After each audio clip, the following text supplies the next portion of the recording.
নমস্কার বন্ধুরা, আজকে নিয়ে এলাম নতুন আর একটা রেসিপি। মিষ্টি কুমড়ো দিয়ে তেলাপিয়া মাছের ঝোল খেতে অসাধারণ লাগবে। তো রান্নাটা আমি কিভাবে করছি সেটাই এখানে দেখাবো। তো আধা কিলো কুমড়ো নিয়ে নিয়েছি, ওটাকে ভালো করে ধুয়ে নিয়েছি কাটার আগে। সবজি কাটার আগে ধুয়ে নেওয়াটাই খুবই ভালো। তো এখানে আমি বটির সাহায্যে এগুলো টুকরো টুকরো করে কেটে নিচ্ছি। যে চাকু দিয়ে কাটছি আমি, এটার নাম বটি। তো এই বটিতে খুবই তাড়াতাড়ি কাটা হয়ে যায়। এই বটিগুলো সাধারণত কলকাতাতেই দেখা যায়।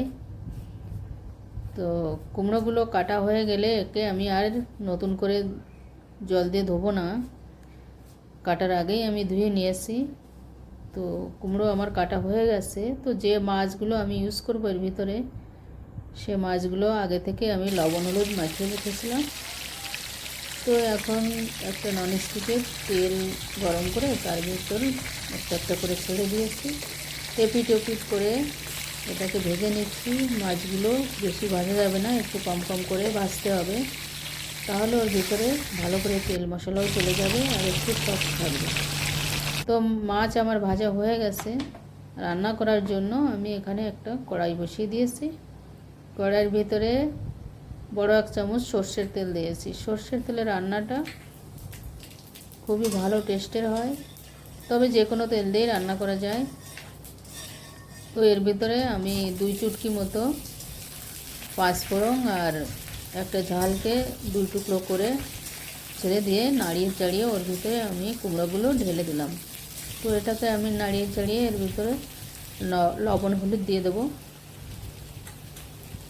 তো যতটুক লবণ হলুদ দেবো সবটাই এখনই আমি দিয়ে দিচ্ছি। তো লবণ হলুদ দিয়ে এটাকে আমি নাড়িয়ে চাড়িয়ে ঢেকে দেব 5 মিনিট পর্যন্ত, গ্যাস কম করে ঢেকে দেব। তো এর ভিতর থেকে জল বেরিয়ে আসবে ঢাকার পরে। তো সেটাই দিয়েই হাফ রান্না তো এখানেই হয়ে যাবে। তো এখানে আমি 5 মিনিট পর্যন্ত ঢেকে দিয়েছিলাম, বেশ কিছুটা জল বেরিয়েছে। তো এখানে একটু 2-3 মিনিট পর্যন্ত এটাকে নাড়িয়ে চাড়িয়ে ভেজে নিতে হবে।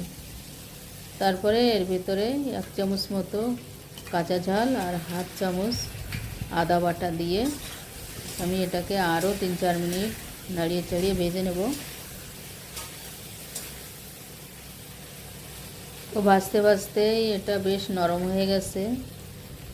তো এর ভিতরে আমি এখন গরম জল দিয়ে দেবো, পরিমাণ মতন গরম জল দেব। তোমরা যেটুকু ঝোল রাখতে চাও ততটুকুই জল দেবে। তো জল দিয়ে আমি এখানে 2-3 মিনিট পর্যন্ত ফুটিয়ে নিয়েছি ভালো করে, যেহেতু গরম জল দিয়েছি।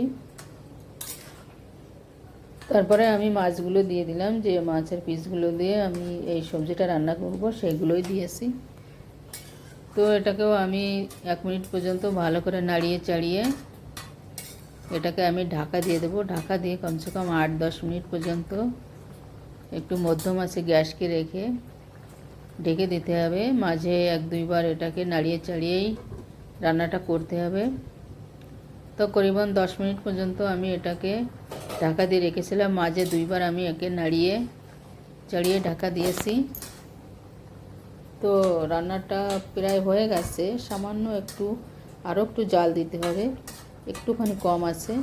তো এখন আমি এটাকে ঢাকনা ছাড়াই 3-4 মিনিট আরও একটু রান্না করে নিলাম। তো রান্নাটা আমার প্রায় শেষের পথে। তো এখন এর ভিতরে আমি 1 চামচ চিনি দিয়ে দিলাম। চিনি দিয়ে নাড়িয়ে চাড়িয়ে এর ভিতরে আমি একটু গরম মশলা দিয়ে দেব। তো গরম মশলা খুবই কম মাত্রায় দেব।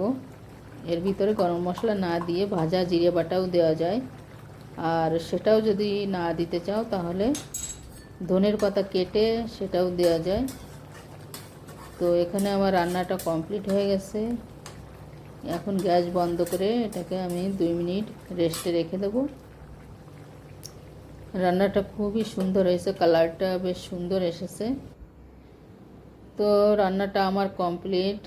তো আমার ভিডিওটা তোমাদের কেমন লাগলো অবশ্যই কমেন্ট করে জানাবে। আর যদি ভালো লেগে থাকে তাহলে অবশ্যই সাবস্ক্রাইব করবে। তো আজকের মতো এই পর্যন্ত। তোমরা সবাই ভালো থাকো, সুস্থ থাকো, ঈশ্বরের কাছে এই প্রার্থনাই করব। তো আবার আসবো অন্য ভিডিও নিয়ে। ওকে।